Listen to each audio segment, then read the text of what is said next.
Hello, my darlings. Hello and welcome to Self Love Friday with me, Diana, your sacred self love coach. So, as you may or may not know, I am in the middle of a series called Who Am I? Reality versus Illusion. The purpose of this series is to encourage you to get in touch with your true essence, with that deepest part of who you are, the part of you that I call your sacred self. Some people might call it soul, other people call it personal truth, other people higher self. I like to refer to it as your true essence or your sacred self. So, what this series is about is supporting that journey to reconnecting with the essence of who you really are. This life that we live now is just so busy and so full, and that's wonderful. That is wonderful. There is so much available to us, so much information, so many experiences, so many different things to live out, and yet that can become overwhelming. And so many people are experiencing overwhelm these days, and I truly believe it's because we get stuck in the world outside of ourselves, in everything external, and we allow all the external factors to play a big role and sort of guide our lives for us instead of us staying connected internally to who we really are and then taking what comes at us externally from that place of deep self-knowledge. And so that's my mission in life. My mission in life is to support us all as we journey back within to the place where I believe the whole truth resides within all of us. The wisdom of the worlds sits within each and every single one of us, in the middle, in our sacred self. So welcome. Welcome to Self Love Friday. This is where my passion for self-love comes from. It's from me believing that if we can really fall in love with the core of who we are, with the essence of who we are, that will then flow out into everything that we do, and we'll be able to decipher the world and discern for ourselves what works and what doesn't work, who we really are, and how we want to move forward.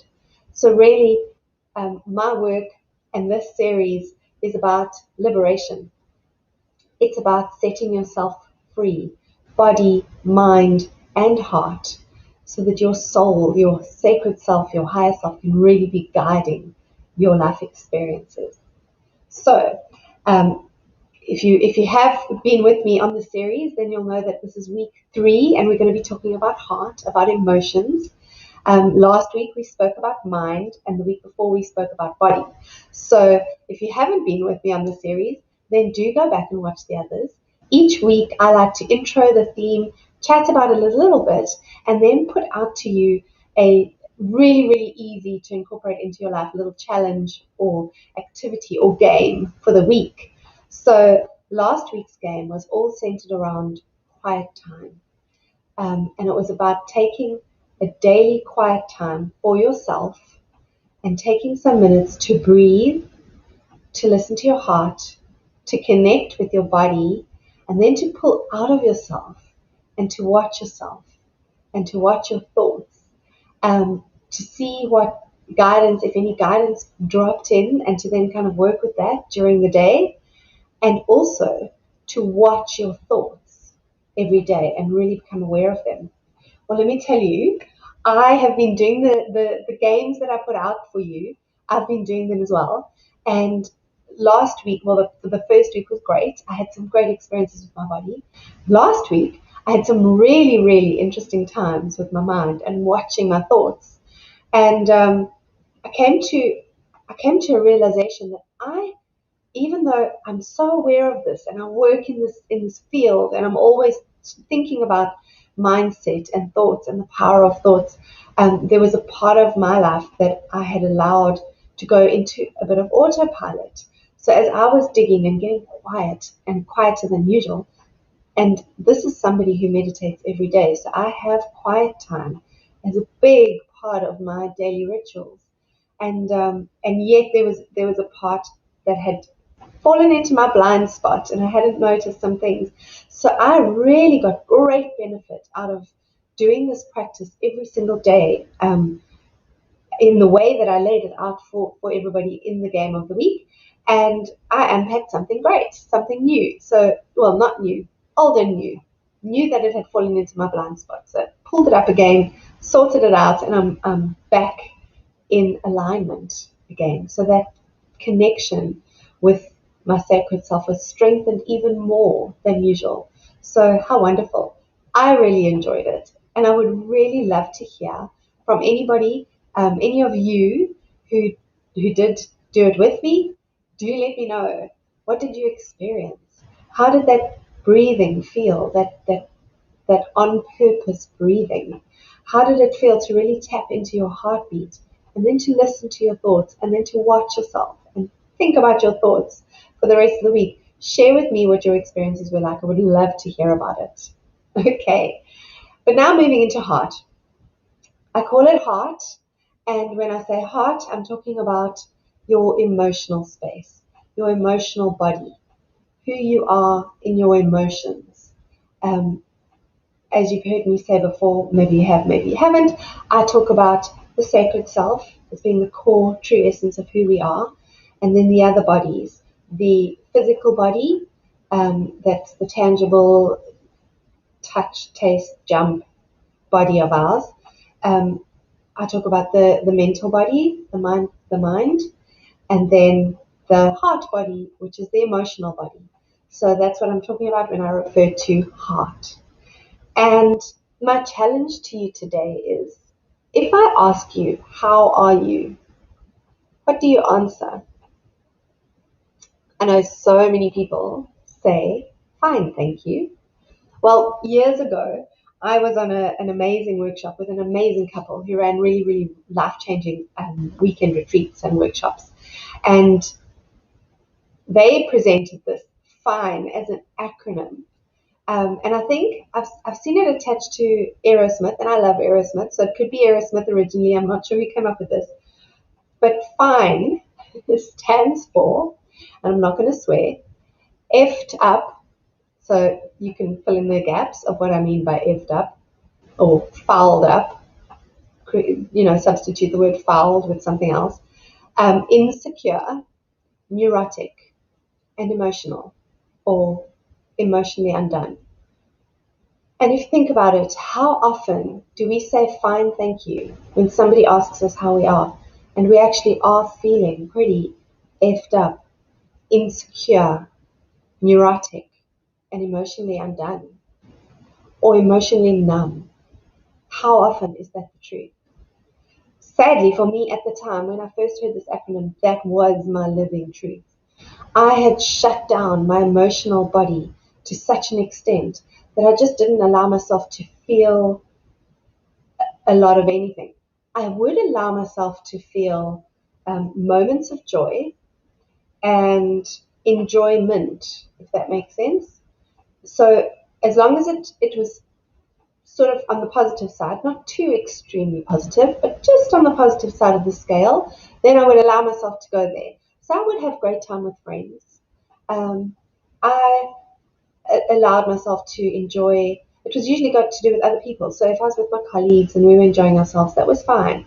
I allowed myself to feel good about my work, about accomplishments. But that was about it. So it was feeling good about my accomplishments and enjoyment in my time with others. The emotions that were scary for me, like deep pain, heavy disappointment, loss, true excitement, I kind of blocked those off because they, by various life experiences, I'd come to a place where I decided those were not safe emotions because, and I'm sure you've experienced this, where you'll be feeling some kind of amazing elation or excitement about something, and then something else will happen in life to knock you back, and the disappointment will be so deep or the loss will be so intense that you decide that somewhere between there and there it's too much, and so you'll just come into this like bland space in the middle.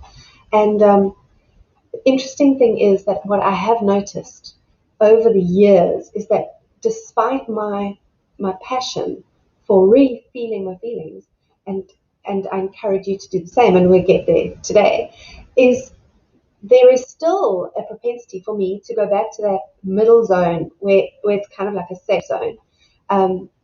When subconsciously I'm feeling that life's getting a bit much, that roller coaster high, the highs and lows are just getting too much. And recently a friend of mine challenged me on that. And so that's been a great journey of getting back into that touch with how I really feel. And I'm going to tell you a little story that I think I might have told before on this channel, but I'll tell you again anyway. Years ago, my daughter's dad, my ex-husband, had those little fridge magnets that are all millions of little different words, and you can, so the fridge was covered in all these words. They were black magnet with white text on them, and it was covered in. And I used to love when I visited them because I'd just like make little different statements and sentences and questions, and it was just so much fun. And that was the point of those magnets, that you can leave messages on your fridge, or other people can leave messages for you. And that was years and years ago. And then at some point, I moved house, and Aaron's dad gave me his fridge, and it came perfectly neat and clean. I used it for a couple of years in the house where I was living in Johannesburg, South Africa, and then I decided to move to Cape Town. So the same fridge went with me, got packed up, went on the back of a truck all the way from Johannesburg to Cape Town. And when I was unpacking it in Cape Town, something dropped while I was cleaning it right at the back. Something dropped and landed on the floor, and I went to see what it was. And it was the tiniest little magnet. I wish I'd brought it up. It's downstairs now on my fridge. And I actually meant to bring it up today, but I forgot. So tiny little magnet. I'm trying to think of something. So it's probably like that size. Black magnet with the word feel on it. And I had been so focused on wrapping up my role in Johannesburg with the company I worked with and handing over to the person who was taking over from me, and still stepping into my role with the same company but in Cape Town, traveling back and forth, packing up my home, going through all these motions of getting my life sorted out. At the same time, Erin was doing her final year of school, so I went on a big trip overseas with my friend. So there was a lot going on, and I was really just trying to manage it all.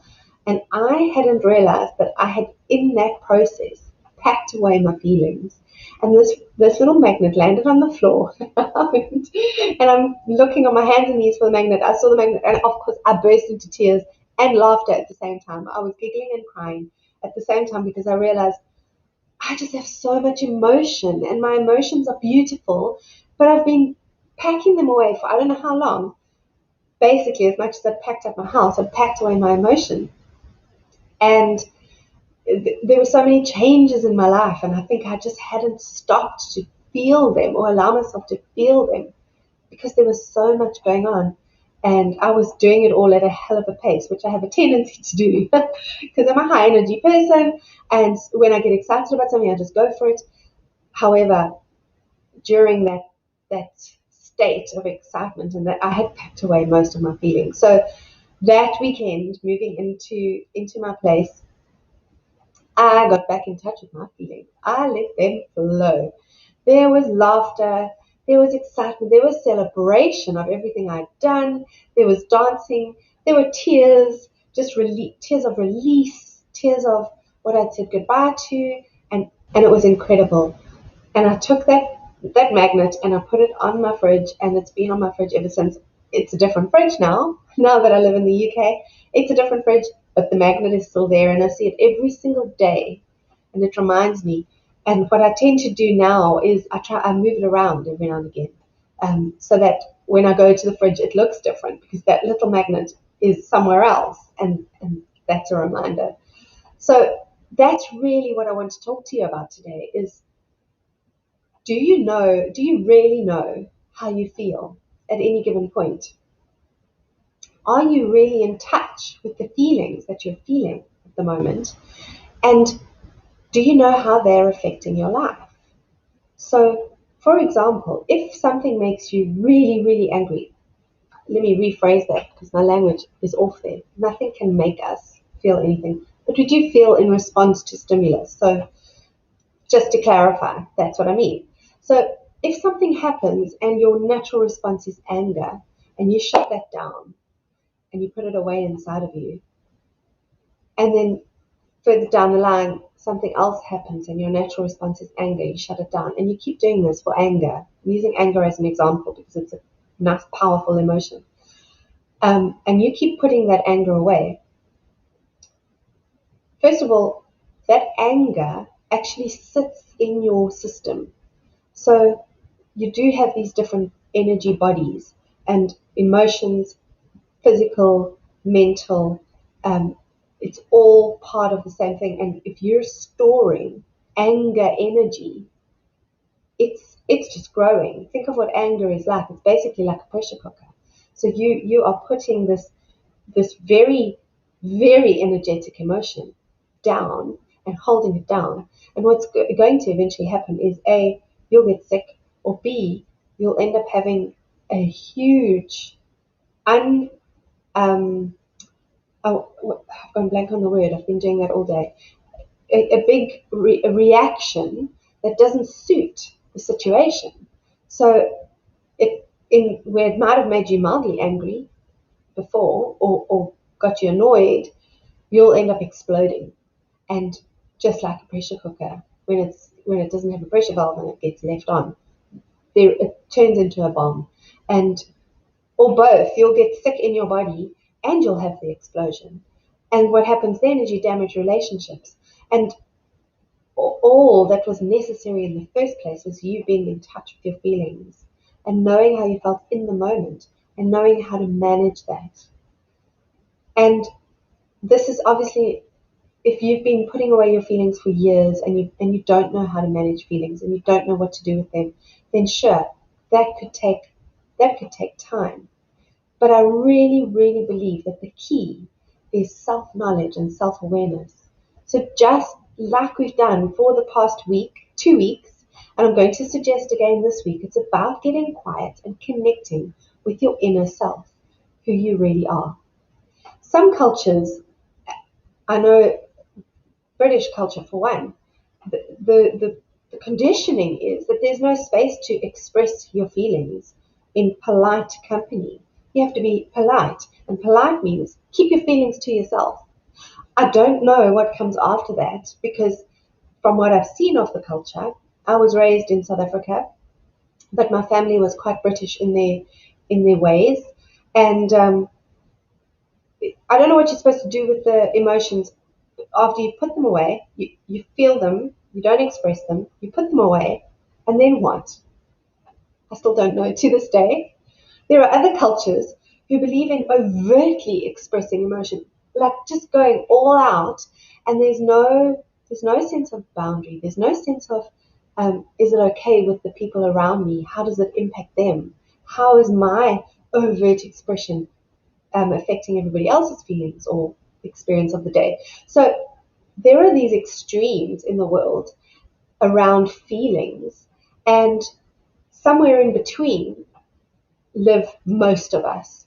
Somewhere in between that live most of us, where we're either putting our emotions away and then overtly expressing them inappropriately. That's the word I was looking for earlier. Inappropriately to a situation, or we're overtly expressing but not really dealing with the actual emotion, even though we're getting that over, and maybe damaging relationships from both sides, whichever side we're doing. That could be definitely causing damage to ourselves and our relationships. And where do we find ourselves? Human beings, we are relational creatures. So our relationships need to be healthy for us to be healthy. So how do we get in touch with what we're really feeling, and what does it mean to do so? So first of all, I want to say very, very, very, very loud and strong, and maybe I'll say it twice. You are not your feelings. Yeah, I'm going to say it twice. You are not your feelings. You are the feeler of your feelings. You actually create your feelings. But that's kind of like a next step. So let's just come back to you're not your feelings. You're the feeler of your feelings. which immediately makes all of those feelings okay. So whatever you're feeling right now, it's okay. And so that's the step one. That is step one. Is that no matter what your culture says, that you should be this or you should be that, you should behave this way, you should feel that and not feel that. Any conditioning that you have picked up along the way, whether it be from your family culture, whether it be from just business society around you, whether it be from media, from TV and movies, from books, put it all aside. You are not your feelings. And whatever you're feeling is valid. Step one. Step two, your feelings are actually an indication. So going back to sacred self, or as I said earlier, if that term doesn't work for you, just choose another one. But sacred self, or your personal truth, or your true identity, is not defined by how you're feeling. So if there is a situation and it throws you into the deepest sense of you could experience, let's say, deep sadness, deep loss and sadness, there is no need to fear that because it doesn't define you. It doesn't automatically make you now a deeply sad person forever. That's you now, because now you felt deep sadness, you're deeply sad. Or a situation that puts you into rage. You go into this rage and then you feel guilty and bad and I shouldn't have felt that. Why? That was a feeling. It wasn't you. It doesn't mean you're an enraged maniac for the rest of your days. No, it was a feeling. Allow it. And that brings me to the game for the week, because in order to get comfortable with the sense that you're not your feelings and that your feelings are okay, it's going to take practice. So I just want to, before I give you the game for the week, I want to just say, let's take our own power back by feeling our feelings, making them okay, and by creating that safety, get to know ourselves deeper. Who am I really? So if I'm really angry right now, that doesn't mean that I am anger. I'm feeling angry. Who am I really? And back up a bit. So as we did last week with the quiet time, when I encouraged you to kind of pull out of yourself to look at yourself, this is very similar. Similar with the week before with the body scan, where you were actually, who was experiencing that body? When you say, I am looking at, this is my arm, I move my arm, who is I? When you say, I think these thoughts, who is I? When you say, I feel these feelings, who is I? That's who we're getting back to. That true essence of who you are. So this week, with your feelings, here's the game. And I will put it in the comments below just after this so that it'll be there so you can look at it. And I'll probably do a post somewhere on social media this week coming to remind you all. But I'm going to definitely do this with you because it's super powerful. So here it goes. Close your eyes and start doing flow breathing. That means breathing in and then just breathing out naturally. So there's no actual pause between in and out breaths. You just flow from in to out, into out. It's kind of like a circular, some people refer to circular breathing. So you literally breathe in and then out, and then in and then out, and it just flows. There's no stopping in between in and out. So get into flow breathing. And then as you do that, after a few breaths, start picturing that breath channeling through your heart. Those of you who work with energy centers and chakras, take that breath through your heart chakra, through your heart space. Anyone who doesn't work with that kind of stuff or isn't familiar with it, just imagine the breath going through this area where we feel a lot of emotion. So allow that flow breath to just flow in and out through your heart. As you do that, observe what feelings are stored there, because we all have stored emotions that we didn't deal with in the moment. Allow your heart space to tell you what's stored, what emotions are there. And you might come up with one, or you might come up with the whole range of every human emotion possible. That's okay. Whatever it is, just make a mental note of it as you're doing it. Acknowledge that feeling. Keep the flow breathing going. And as you remember that all feelings are okay, mentally say that to yourself. All my feelings are just feelings. I am not my feelings. My feelings are valid. And then in your mind's eye, take those feelings as they come up. So let's say there's pain. Take that pain and imagine a small golden bowl in your hand and put pain into the golden bowl. See what comes up next. Maybe there's some joy that you missed out on. Take joy and put it into the golden bowl. See what comes up next. Keep the flow breathing going in and out through your heart. What comes up next? Loss. There's some loss there. Put it into your golden bowl. And just keep doing that until you feel in your heart that you've cleared out any stored emotions that haven't been felt, really felt, and put them into that golden bowl. And by putting them in the golden bowl, all you're doing is accepting them. So just in your mind's eye, look down at that bowl and make them okay. Accept the emotions as they are, for what they are. Keep that breathing going, keep that flow breathing going. And as you accept those feelings, feel the feeling of acceptance and being accepted flow through your entire body now, out of your heart and through your whole being, every part of you, physically, mentally, energetically, and emotionally. Allow that feeling of being fully accepted flow through you. Let it flow through you and just keep breathing. And allow it to fill your body. It's like a golden light, really, because it is the deepest form of acceptance. It's self-acceptance. And self-love demands self-acceptance. So as you accept all of these emotions, allow them to flow through you. Allow that acceptance energy to flow through you. And of course, and then just as you feel that, when you're ready, let that breathing come back to normal and come out of it when you're ready. Bat your eyelids open and just go through your day with that feeling of deep, deep acceptance. You are not your feelings. Your feelings are valid and you are 100% accepted exactly as you are.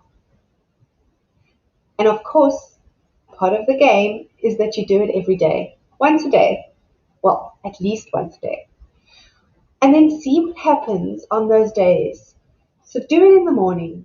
Start yourself off with the energy of pure self-acceptance and see how your day transpires.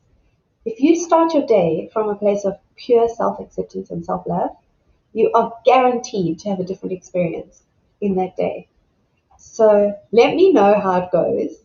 I'll let you know. Of course, I'll be back here next week with the next installment of the series, Who Am I? Reality versus Illusion. And we can share our feelings literally. We can share our feelings. What feelings came up? How does it feel to live in that space of self-acceptance and self-love? And so until then, I bid you farewell. Have a beautiful week. Enjoy feeling your feelings, truly accepting yourself and loving yourself because you are worth it. Ciao for now.